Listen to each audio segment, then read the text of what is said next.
How strange my life had been. I had wandered along strange paths.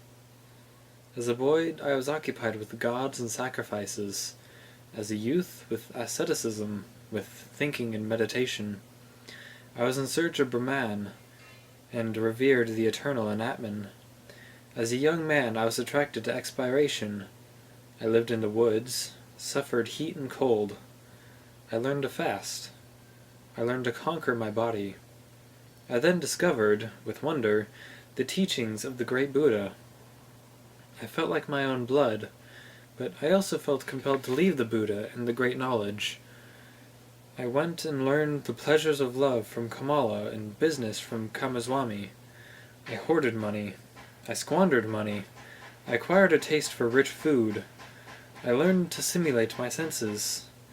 I had to spend many years like that in order to lose my intelligence, to lose the power to think, to forget about the unity of things. Is it not true that slowly, and through many deviations, I changed from a man into a child, from a thinker into an ordinary person? And yet this path has been good, and the bird in my breast has not died. But what a path it's been! I've had to experience so much stupidity, so many voices, so much error, so much nausea, disillusionment, and sorrow, just in order to become a child again, and begin anew. But it was right that it should be so. My eyes and heart acclaim it. I had to experience despair. I had to sink to the greatest mental depths, to thoughts of suicide in order to experience grace, to hear Om again, to sleep deeply again, and to awake refreshed again. I had to become a fool again in order to find Atman in myself. I had to sin in order to live again. Whither will my path yet lead me? This path is stupid.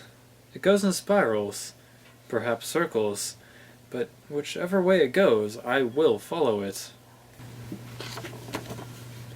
This is a stone, and within a certain length of time, it will become plant, animal, or man. Previously, I should have said, the stone is just a stone.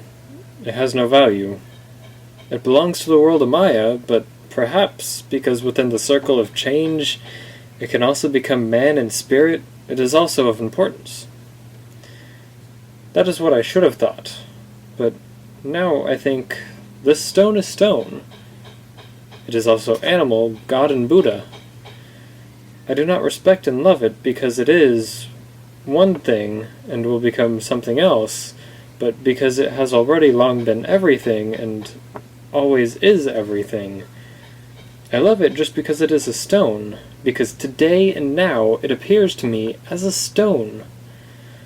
I see value and meaning in each one of its fine markings and cavities, in the yellow, in the gray, and in the hardness of the sound when I knock it, in the dryness or dampness of its surface.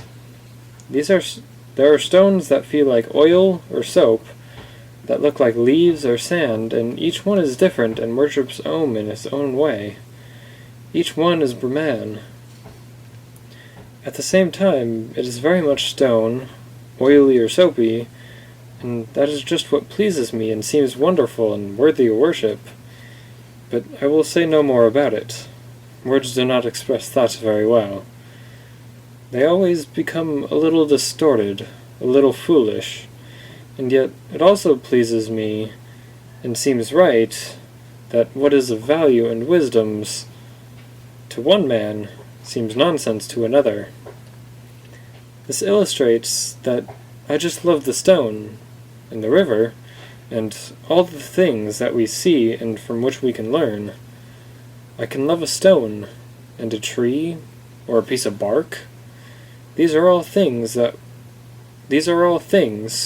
and one can love things, but one cannot love words.